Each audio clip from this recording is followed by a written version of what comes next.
ప్రియులారా, దేవుని చేత దీవించబడే కుటుంబముగా ఉండాలి అంటే అన్నిటికంటే ముఖ్యమైనటువంటిది భార్యాభర్తలు చేయాల్సింది ఏమిటి అంటే క్షమించుకోవాలి. ఏం చేయాలండి? అందరు గట్టి చెప్పండి. క్షమించుకోవాలి. చిన్నదాన్ని గోరంత దాన్ని కొండంత చేయమాకండి. గోరంత దాన్ని కొండంత చెయ్యమాకండి దయచేసి. చాలా ముఖ్యమైనదండి. క్షమాపణ ఉండాలి భార్యాభర్తల మధ్యలో. ఈ ఆధునిక ప్రపంచంలో ఎకనామిక్ ఫ్రీడమ్ ఎక్కువైందండి. ఆర్థికపరమైన స్వేచ్ఛ ఎక్కువైందండి. స్త్రీలకు కూడా పురుషులకు కూడా. నువ్వు ₹1,00,000 సంపాదిస్తే నేను కూడా ₹1,00,000 సంపాదిస్తున్నా, నేను ఎందుకు తగ్గాలి? నువ్వు ₹1,000 కూలి తీసుకొస్తే నేను కూడా ఫ్యాక్టరీకి వెళ్ళి ₹1,000 తీసుకొస్తాను, నేను ఎందుకు తగ్గాలి? నువ్వు ఒకటంటే నేను 10 అంట. ఎట్టుందండి కుటుంబాలు?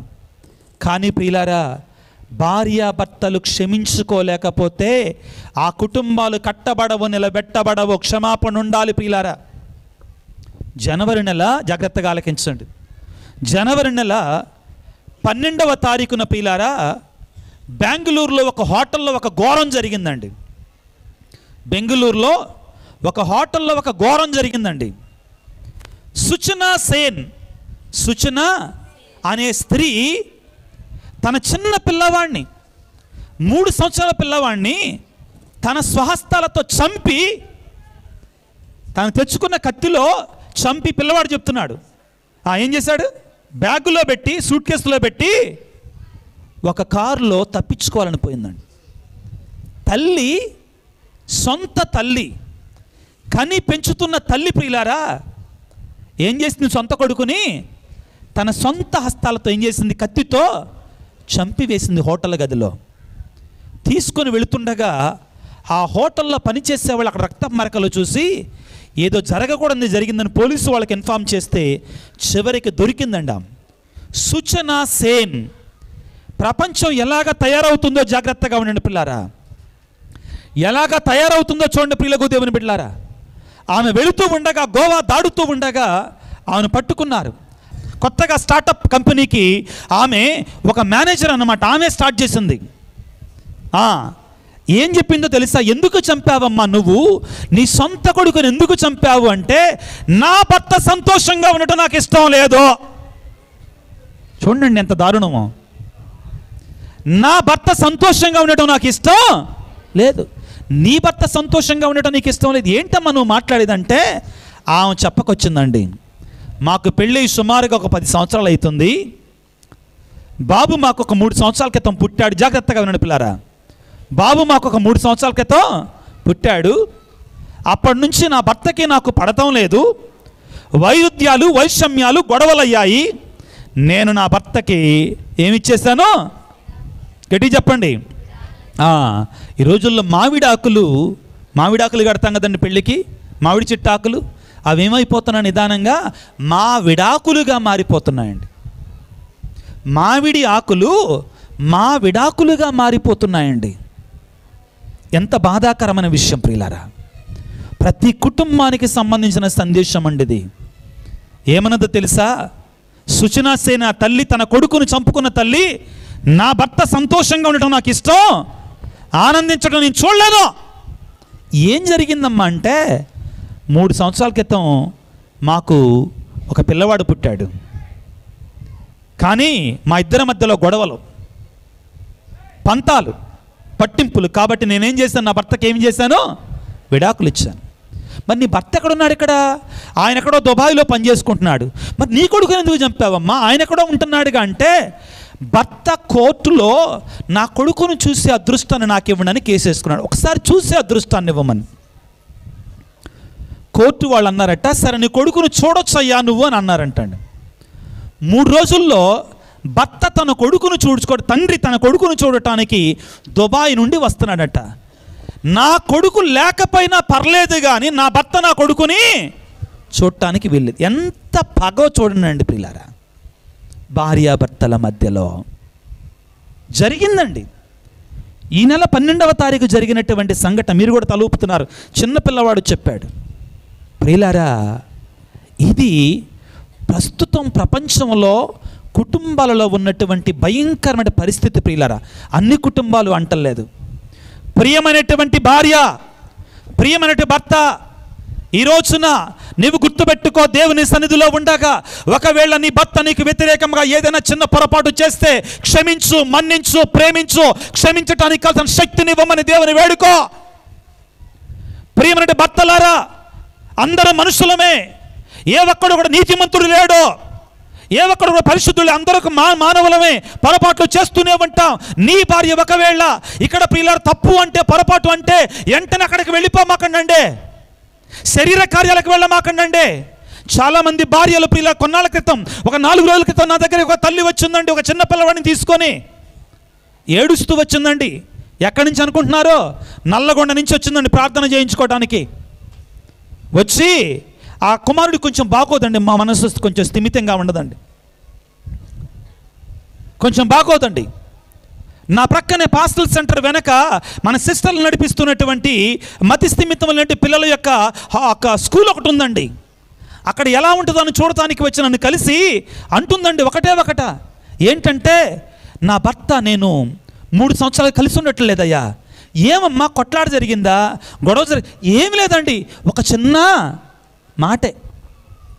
ఏంటంటే ఒక చిన్న మాటే. ప్రియులారా, పంతాలకి పట్టింపులకు వెళితే తెగేదాకా లాగితే ఏమవుతుందంటే తెగిపోతుంది, అంతే కదా. ఈనాడు మరియ యోసేపులు మనకు నేర్పించేది ఏమిటి అంటే కుటుంబంలో క్షమాపణ ఉండాలి, మన్నింపు ఉండాలి. మన్నించుకున్నావు ప్రియులారా, నువ్వు ఎవరినో పోయి ఎవరినో క్షమించాల్సిన అవసరంలా. ముందు నీ భర్తను క్షమించో, ముందు నీ భార్యను క్షమించో, నీ భర్తను క్షమించు, నీ భార్యను క్షమించో. తప్పు లేదు, అవసరమైతే వెళ్ళి సారీ అని చెప్పు. నీ వలన తప్పు జరిగితే ఏమని చెప్పాలి? సారీ అని చెప్పు. క్షమించండి, ఈ మాట చెప్తున్నానండి. ఒక 4 రోజుల క్రితం ఒక తల్లి నాకు హైదరాబాద్ నుంచి ఫోన్ చేసింది. ఇవన్నీ కూడా జీవితానికి సంబంధించినటువంటివండి. ఒక తల్లి నాకు ఫోన్ చేసిందండి హైదరాబాద్ నుంచి. ఏడుస్తూ ఉంది, ఫోన్లోనే పెద్దగా ఏడుస్తూ ఉంది. ఏంటమ్మా ఏమైంది చెప్పు అంటే ఆ తల్లి చెప్పినటువంటి సన్నివేశం ఏంటి తెలుసా? స్వామి, నేను నా భర్తకు తెలియకుండా ఒక ప్రత్యేకమైన మనీ డబల్ అయ్యేటువంటి అందులో ఇన్వెస్ట్ చేశానండి. ఏమంటారు అది? మళ్ళీ డబ్బులు పెడతారు కదా, ఎక్కువ డబ్బులు ఇస్తారని తెలుసు కదా. కొన్ని వచ్చిన ఈ రోజుల్లో మనం 100 రూపాయలు, ఏంటమ్మా అది? ట్రేడింగా? ఏంటిదో, మనం 100 రూపాయలు పెడితే తర్వాత వాళ్ళు 200 పంపిస్తారు. మనం 1000 రూపాయలు పెడితే 2000 పంపిస్తారు. ఆ తర్వాత నువ్వు ఇంత పెడితే ఇంతనంటారు. ఆమె తెలియకుండా పెడతా ఉంది. వాళ్ళు ఏం చేశారంటే నువ్వు ఇంకా పంపించాలన్నారు. నువ్వు పంపిస్తే 10 లక్షలు ఇస్తామన్నారండి. ఆమె అక్కడెక్కడ అప్పులు తెచ్చింది. తెచ్చిన తర్వాత జాగ్రత్తగా ఉండండి, జీవితాలకు సంబంధించినటువంటివి. ప్రియులారా, ఇక ఏడుస్తూ ఉందండి. స్వామి, ఇప్పటికే నేను 4 లక్షలు 5 లక్షలు అందులో పెట్టానండి, వాళ్ళు ఇస్తానంటున్నారు కానీ మోసపోమాకండి ప్రియులారా, దయచేసి ఇటువంటి వాటికి మోసపోమాకండి ప్రియులారా, దయచేసి. అంతా మోసం, ఇదంతా కూడా మోసం ప్రియులకు దేవుని బిడ్డలారా. అయితే ఆ తల్లి ఏమని చెప్పిందో తెలుసా? ఇప్పుడు ఇవ్వటం లేదండి అన్నది. నేనన్నా, అమ్మ వాళ్ళు ఇవ్వరమ్మా. ఎలా ఫాదర్, నాకు భయం వేస్తుంది అన్నాను. ఎలా ఫాదర్, నాకు భయం వేస్తుంది అన్నదండి. నీ భర్త నేను అర్థం చేసుకునేవాడేనా? అర్థం చేసుకుంటాడు స్వామి. మంచివాడేనా? చాలా మంచివాడు స్వామి. నీ భర్త దగ్గరికి వెళ్ళి సారీ చెప్పు అన్నారు. అమ్మో, నా కుటుంబం కూలిపోతుంది. జరిగిన సంఘటన అండి. నేనేదో కల్లుబల్లు మాటలు చెప్పట్లే అక్కడ పీఠం మీద ఉండి. ఏమో స్వామి, నా కుటుంబం కూలిపోద్దేమో, నా కుటుంబం సమస్యల్లో ఉండిపోద్దేమో, నా కుటుంబం కష్టాల పాలైతేమో, ఏం చేయాలి స్వామి? అమ్మా, ఏం కాదమ్మా, నీవు నీ భర్త దగ్గరికి వెళ్ళి నిజాయితీగా ఏమండి మంచి జరుగుద్ది అనుకొని పెట్టానండి, మంచి జరుగుద్ది అనుకొని పెట్టానండి అని చెప్పు ఒప్పుకో అని చెప్పగానే 2 రోజుల తర్వాత మరలా ఆ తల్లి ఫోన్ చేస్తుంది. ఫాదర్ గారండి, మీరు ఇచ్చిన సలహాకి 1000 వందనాలండి. నేను నా భర్త దగ్గరికి వెళ్ళి కన్నీటితో ఏడ్చుకుంటా, ఏమండి నన్ను క్షమించండి, నేను తెలియక ఒక పిచ్చి పని చేశానండి, నన్ను క్షమించండి అని చెప్పి ఇలాగ చేశానంటే నా భర్త మొదట్లో ఒకసారి గద్దించి తర్వాత తిక్కల్దానా అట్లాంటి వాడి జోలికి వెళ్ళమాకు అని ఆ అప్పుని ఏదో ఒక రకంగా ఇద్దరం కలిసి తీరుద్దాంలే అని సహృదయంతో నా భర్త చెప్పాడండి. నా కుటుంబం కూలిపోతుందేమని భయపడ్డానండి అని చెప్పాడు. ప్రియులారా, ఏం చేసింది ఆ తల్లి? భర్త దగ్గరికి వెళ్ళి ఏమడిగింది? క్షమాపణ. ప్రియులారా, మన కుటుంబాలలో క్షమాపణ ఉండాలి, మన కుటుంబాలలో మన్నింపు ఉండాలి. యేసు ప్రభు ఈ లోకానికి వచ్చి సిలువ మీద ఉండగా తండ్రి వీరేమి చేయుచున్నారు, వీరెరుగరు, వీరిని క్షమించండి అన్నాడు. యేసు ప్రభు ఏమన్నాడు ప్రియులారా? బలిపీఠ సన్నిధికి వచ్చినప్పుడు, ఎక్కడికి వచ్చినప్పుడు? బలిపీఠ సన్నిధికి వచ్చినప్పుడు నీకు ఒకవేళ నీ పొరుగువారి మీద, నీ పొరుగువానికి ఒకవేళ నీ మీద మనస్పర్ధ ఉన్నట్లయితే మొదట వెళ్ళి అతనితో సమాధాన పడిరా. ప్రియులారా, ఈ లోకం ప్రియులారా పగలతో చచ్చిపోతుందండి, పగలతో నాశనం అవుతుంది ప్రియులారా కుటుంబాలన్నీ కూడా. పునీత జోజప్ప గారు, మరియ తల్లి మనకు నేర్పించేది ఏమిటి అంటే క్షమించుకోవాలి కుటుంబంలో. ఇదిగో దేవుని సన్నిధిలో ఉన్నట్టు నీవు ఒకవేళ నీ భర్త మీద నీ కోపం ఉన్నట్లయితే, ఒకవేళ భర్తలుగా మీ భార్యల మీద మీకు మనస్పర్ధ ఉన్నట్లయితే దేవుని సన్నిధిలో దేవుడు అంటున్నాడు, నీ భర్తను క్షమించో, నీ భార్యను క్షమించో, నీ పిల్లలను క్షమించో, నీ తల్లిదండ్రులను క్షమించు. ఒకవేళ వాళ్ళు పొరపాటు చేస్తే ఏం చేయాలి? క్షమించాలి. పిల్ల క్షమాపణ లేకుండా కుటుంబాలు కట్టబడవు, నిలబట్టబడవు. ప్రియులారా, ఆధునిక ప్రపంచంలో సాతానుడు వేసేటువంటి అగ్నిబాణాలు ఏంటో తెలుసా?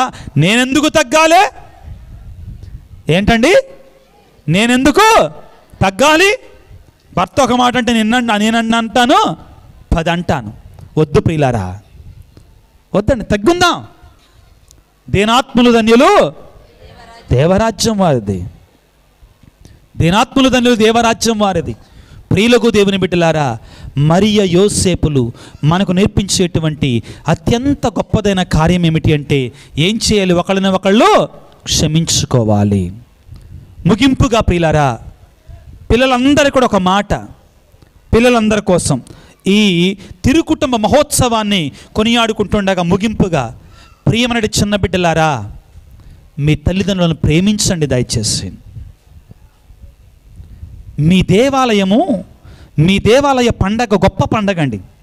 ఏం పండగ? తిరుకుటుంబ పండగ.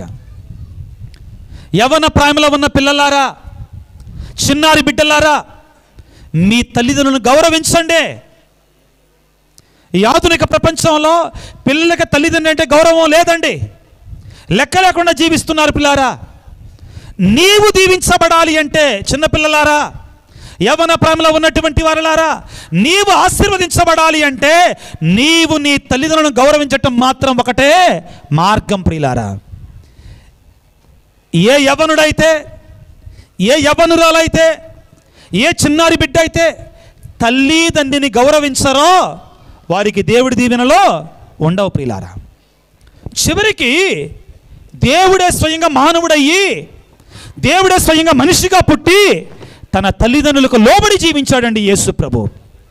లూకాసు వార్త 2వ అధ్యాయము, లూకాసు వార్త 2వ అధ్యాయం 51వ వచనాన్ని చదువుకుందాం.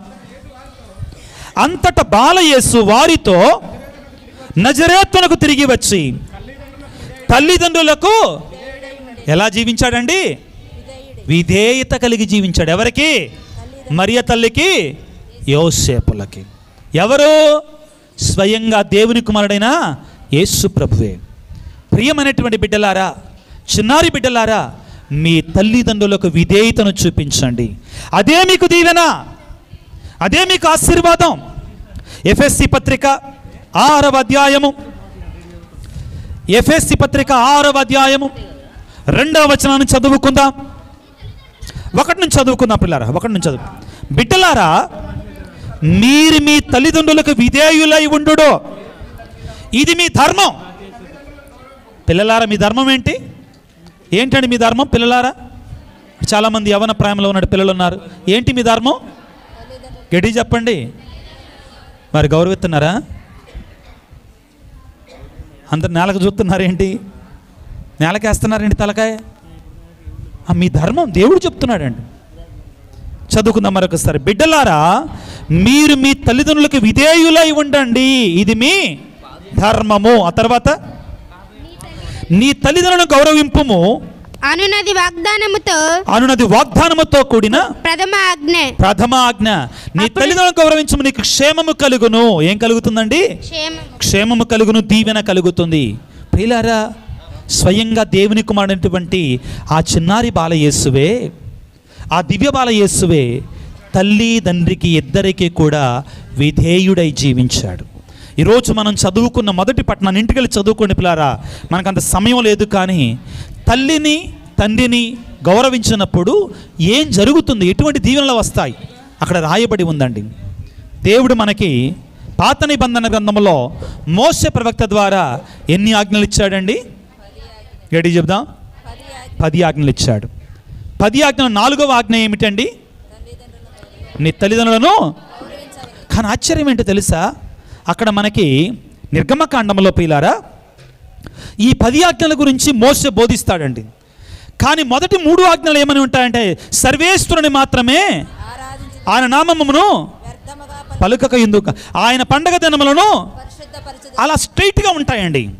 3 ఆజ్ఞలు కూడా ఏమని ఉంటాయంటే, సర్వేశ్వరుని మాత్రము ఆరాధించుదువుగాక, ఆయన నామమును వ్యర్థముగా పలుకక, ఆయన పండగ దినములను పరిశుద్ధ. స్ట్రైట్గా ఉన్న తర్వాత 4వ ఆజ్ఞ ఏముంటుందంటే, నేను చదువుతాను. నిర్గమకాండం 20వ అధ్యాయం 12వ వచనాన్ని చదువుకుందాం.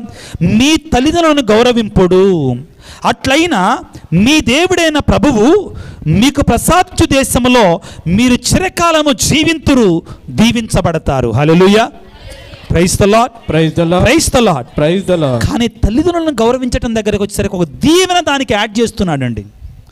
ఒక దీవెన దానికి తోడుగా ఇస్తున్నాడండి. ఎవరైతే తమ తల్లిని తండ్రిని గౌరవిస్తారో, తమ తల్లికి తండ్రికి లోబడి జీవిస్తారో, అటువంటి వారికి దీవెనలు ఆశీర్వాదాలు సమృద్ధిగా ఉంటాయని పలుకుతున్నాడు. ఈ రోజున ప్రియులారా, ముఖ్యంగా 3 విషయాలు ఈ తిరుకుటుంబం నుంచి నేర్చుకోవడానికి ప్రయత్నం చేద్దాం. మొదటిది ఏమిటండి? మన కుటుంబాలు ఎలాగా ఉండాలి? ప్రార్థించే కుటుంబాలుగా ఉండాలి. ఎలాగా ఉండాలి? ప్రార్థించే కుటుంబం. రెండవది ఎలాగ ఉండాలి? మన కుటుంబాలు క్షమించుకునే కుటుంబాలుగా ఉండాలి. ఎలా ఉండాలి?